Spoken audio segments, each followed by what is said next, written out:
الحمد لله والصلاة والسلام على رسول الله وبعد.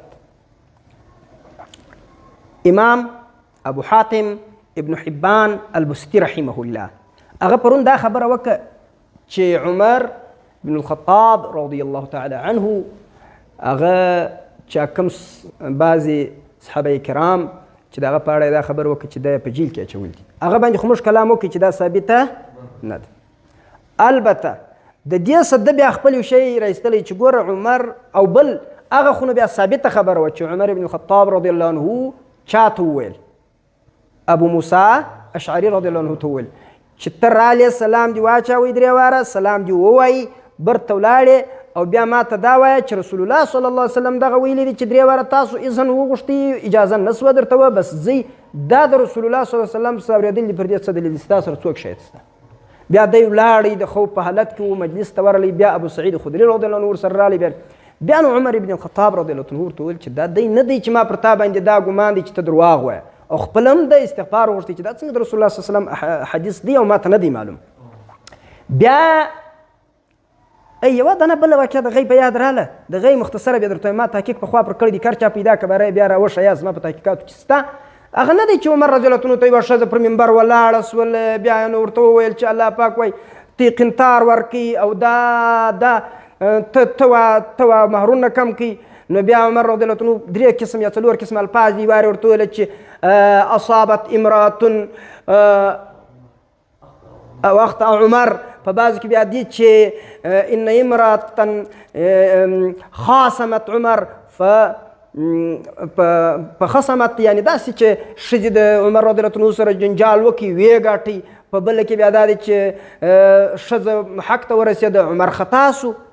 دا روایت دا د هغې کیسه ده، یعنی معنا د سند د لحاظه بیخي سخت کمزوری دي. صحیح ثابت هغه موثق روایت د عمر رضی الله عنه څخه هغه څه ده، هغه دی چې مهرونه کم کړي. اگر چې ودیت علماء قسم روح المانی الوسی رحمه الله پر روح المانی کې مختلف جوابونه ورکړي دي، وایي دا عمر رضی الله عنه دا د دې دپاره د ښځې جواب یې درلود، بیا د خپل جوابونه کړي دي چې دا جواب، خو عمر رضی الله عنه نه کوي ور چې دا د علم دروازه څه په وسي ښه خلاصه پاتې سي، خلک سوالونه وکړي. نو اول وار خو چې دی عرش ثابتېږي باره نقشې باندې لیکل کېږي، اول وار چیش کېږي یو وار دا چت جوړېږي، بیا سړی نقشې کې کوي. د سره دا روایت کمزوری دی، ډېر سخت کمزوری دی، شدید اضطراب او په رواتو کې شدید ضعف او انقطاعات دي په سند کې. پر دې ما پوره تحقیق کړی دی. دا یو وخت یو مستشرق هم په افغانستان کې د یو مولوي صاحب سره دغه کړی، یو مولوي صاحب خوارکی خو ورته درېدلی، نو بس دا ده، نو خو دا ده مستشرق، نو د امریکایانو زده کړی دی دا روایت. دا د څه دپاره دي دا شیان؟ ګورئ لکه دا د ابوبکر صدیق رضی الله عنه چې ښځه پر مابین زله دوه ځایه که پرون چې مفتي په مقالات کې ویل درواغ روایت دی، په کتابو کې ذکر دی. نو په کتابو کې چې هر شی ذکر شو بلاغ دغه کیسه دغه فلسفه زلوش کیسه په کتابو کې ذکر. ورور د کتابو والا انسانان دي لکه دا اوس خلک چې انسانان دي، هغه کله یو شی خالص د جمع دپاره ذکر کوي، کله خالص یو شی د نقل دپاره کوي، کله کې خطاوزي ذکر کوي، کله د بل پر رتبه خطاوزي ذکر کوي. دا کیسه یې لکه وایي چې په کتاب کې ذکر په 100 کاله مخکې. دا شیعګان ګرده 1200 کاله مخکې تېر شوي دي، دا شیعګان نه دي، دا څو کاله مخکې تېر شوي دي، دا په کتابو کې چې روایت څو کاله مخکې دي، 1200 کاله، 1000 کاله، چې بس 1000 کاله مخکې سوره ابو جهل ګر 1400 کاله مخکې تېر شوی. په دا مخکېوالي او په وروستوالي چې دی په دې سړی نه ښه ځوان کېږي، بلکې د خبرې په حقانیت، په ثبوت، په دلیل سړی ښه هغه صحیح دی. خیر عمر رضی الله عنه هغه ابو موسی اشعري رضی الله عنه ته دا وویله چې زه تا باندې تهمت نه وایم، بلکې دا کار دا رقم دی، نو دا کار داسې دی چې دغه نه احتیاط غواړي. او بیا یې وویل چې د عمر رضی الله عنه په دغه کې چې اولنی هغه سړی دی چې متابع یې غوښتی دی، او د ده بعد بیا دا کار علي رضی الله عنه، ابوبکر صدیق رضی الله عنه هم په خپله زمانه کې د دې کار سره چې دی هغه انتهایی ډېر لږ روایات لري، ډېر چیش لري. د دې په هغه کې پس منظر کې به یوه بلې خبرې ته ولاړ شم. مکثر په صحابو کې څوک دي؟ حضرت ابو هریره رضی الله عنه. مکثر په روایاتو کې څوک دي؟ ابو هریره رضی الله عنه. خو ګورئ دا کثرت یو اداءن دی یو تحملن دی. کثرت څو قسمه دی؟ کم کثرت اداءن دی تحملن دی. تحملا ابو بکر صدیق رضی الله تعالی عنه چې دا مکسر دی، خو اداء څوک مکسر دی؟ ولی تحملا ولی ځکه اولنی مسلمان دی رسول الله صلی الله علیه وسلم باندې، ځکه صدیق دی، اول یاری غار دی، یاری سفر دی، او د تمام غزواتو د هزارو د سفر ملګری دی، او بل د مروي عنه سره ابو بکر صدیق راوی دی رضی الله عنه، رسول الله صلی الله علیه وسلم مروي عنه، د مروي عنه سره ملازمه خاصه لري من اوله الى اخره د نبوت اولنی او اخرنی چې هغه د وفات ورځ ده، یعنی معنا د نبوت اخرنی ورځ نه ده، د چا اخرنی ورځ؟ د وفات اخرنی ورځ، ځکه نبوت خو د رسول الله صلی الله علیه وسلم د تا قیامت دی. بس نو د نبوت اولنی ورځ او د وفات ورځ در دا وخته پورې ملګری ورسره پاته سوی دی. نو د به ډېر روایت ځینې اورېدلي که ابو هریره رضی الله عنه، ابو هریره رضی الله عنه څو کاله تېر کړي؟ 3 کاله تېر. نو په 3 کاله کې ډېر اورېدل کېږي که په دا دونه اوږده زمانه. نو تحملا ابو بکر صدیق رضی الله عنه مکسر دی، اداء ابو هریره رضی الله عنه مکسر دی. دا بیا دا هم یو شی دی چې انسان ډېره ملازمه لري بیا هم روایات لږ لري، دا هم یو پوره اصطلاح ده.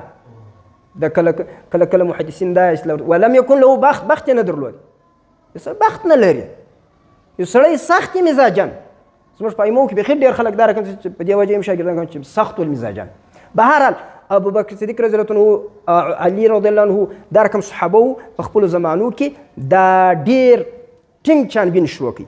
بیا دی دا خبره ذکر کوي چې زید بن ارقم رضی الله عنه ته موږ ورته وویل سمعت ابن ابي ليلى يقول كنا اذا اتينا زيد بن ارقم، چې موږ به زید بن ارقم ته رالو فنقول حدثنا عن رسول الله صلى الله عليه وسلم فيقول انا قد ذكرنا ونسينا والحديث عن رسول الله صلى الله عليه وسلم شديد.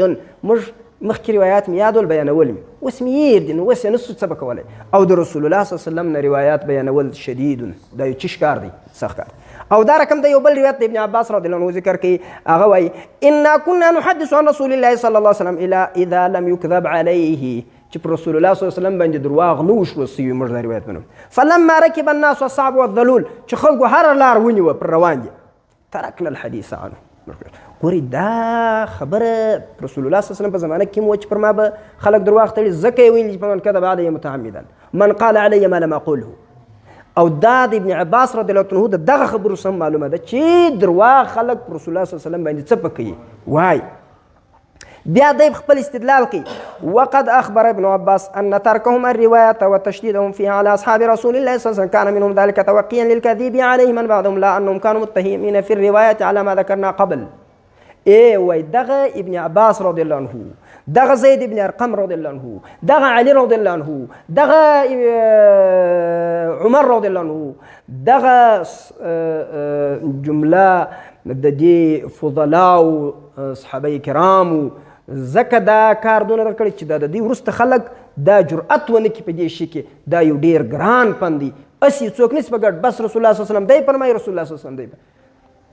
هر حدیث چې حدیث والی ثابت سي د رسول الله مبارک د خولې ثابت سي، دا هر خبره چې د رسول الله مبارک د خولې دا صحیح ده.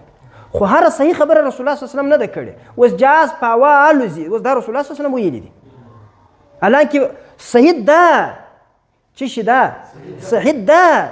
خو هر صحیح خبره دا حدیث نه دی، خو هر حدیث چې حدیث سي دا صحیح دی. خو چې یو هر حدیث صحیح کېږي دا خپله طریقه لري. په پوه سواست؟ بس نغونه صحیح